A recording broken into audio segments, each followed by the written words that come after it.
السلام عليكم، وان شاء الله قاع تكونوا بخير وانتم تشاهدوا في هذا الفيديو. اليوم غادي نحضر معكم وصفه تاع طبق تقدروا تحضروه لشهر رمضان وتقدروا تحضروه في كامل ايامكم. هذا الطبق من اروع الاطباق اللي تتحضر بالدجاج والبطاطا في الفرن. المقادير عندنا حوالي نصف كاس تاع الزيت، قد 5 مغارف ولا تاع زيت. نديروا حبه مكعب دجاج، نديروا الملح والفلفل الاسود، شويه تاع السكينجبير، شويه تاع الكركم. نضيفوا ملعقه تاع طماطم مصبره، ونديروا شويه معدنوس ولا قزبر، ونديروا ورقه تاع الرند، وعندي 4 فصوص تاع الثوم نربيهم مع هذا المكونات. هذا المقادير اللي غادي نتبلوا بها الدجاج ونتبلوا بها البطاطا. من بعد نضيف نص كاس تاع الماء ونخلط مليح هاد المقادير وندير الدجاج. انا درت فخاد تاع الدجاج، تبغوا ديروا كتر ديروا، المهم الكميه تاع الدجاج ديروا على حسب ما عندكم وعلى حسب افراد العائله تاعكم.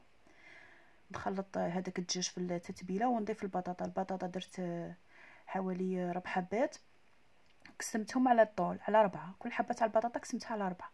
ودرت حبه تاع البصله صغيره قطعتها شرائح، وحبه تاع الطماطم صغيره تاني قطعتها دوائر. نخلط مليح هاد المقادير كاع مع بعضها البعض، ونديرها في علبه ولا زلافه، ونغطيها وندخلها في الثلاجه ترتاح. كل ما ارتاحت اكثر تعطينا نتيجه افضل. وهذا البلا اللي غادي نطيب فيه الطبق تاعي في الفرن. ندير الاولى نحط الدجاج، اطراف تاع الدجاج. هنا الخليط تاعي خليتها في الثلاجه حوالي ساعه ونص. من بعد جبتها درك غادي نطيبه وراني شاعله الكوشه راه تحمى، الفرن راه يسخن. نفرغ البطاطا والبصل والطماطم، نستفهم مليح في البلا. كي نكمل ندخل هذا البلا تاعي للفرن ونقص له النار ونخليه يدي لي من ساعه حتى ساعه ونص على حسب الحجم تاع الدجاج كي كنتو مقطعينه وعلى حسب البطاطا. ولا بغيتو الطبق تاعكم يطيب لكم بالخوف وما ينشفش، غطوه بالالومنيوم بورق الطبخ وفوقه الومنيوم. انا ما كاش عندي، غادي ندخلها غير هكا يطيب ونقص له النار.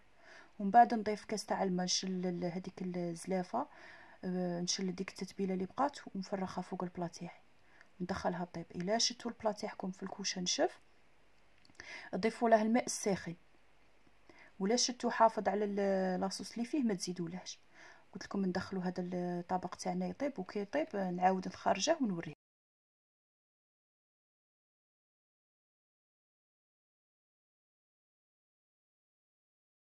هنا كي طاب لي الطبق تاعي خرجته من الكوشه، كما راكم تشوفوا لاصوص اللي فيه ما نشفتش، والدجاج تحمر والبطاطا تحمرت. درك غادي نزينه بشويه تاع الجبن المبشور. عندي هذا الجبن تاع المربعات نربيه فوق الطبق مادام حامي باش يذوب. وكانت هذه هي الوصفه تاعنا تاع نهار اليوم. كيما راكم تشوفوا هذا الطبق كي يقعد يطيب يمد واحد البنه في الدار ولا اروع، ريحه التوابل وكاع وبنه الثوم ولا المعدنوس مع الدجاج والبطاطا يجي ولا اروع. هذا البطاطا تجي طريه طايبه، والدجاج تاني كيجي طايب مليح ويجي محمر. هذا الطبق تقدروا ديروه في رمضان يجي ولا اروع كطبق رئيسي تعتمدوه ولا تعتمدوه في سائر ايام تاعكم.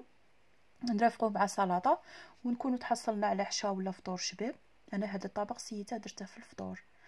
وان شاء الله تكون عجبتكم الوصفه وتكون خفيفه عليكم. واللي عجبتها الوصفه ما تنساش الاعجاب بالفيديو، تبارطاجي الوصفه مع حباباتها. الى اللقاء في فيديوهات اخرى ان شاء الله، مع السلامه.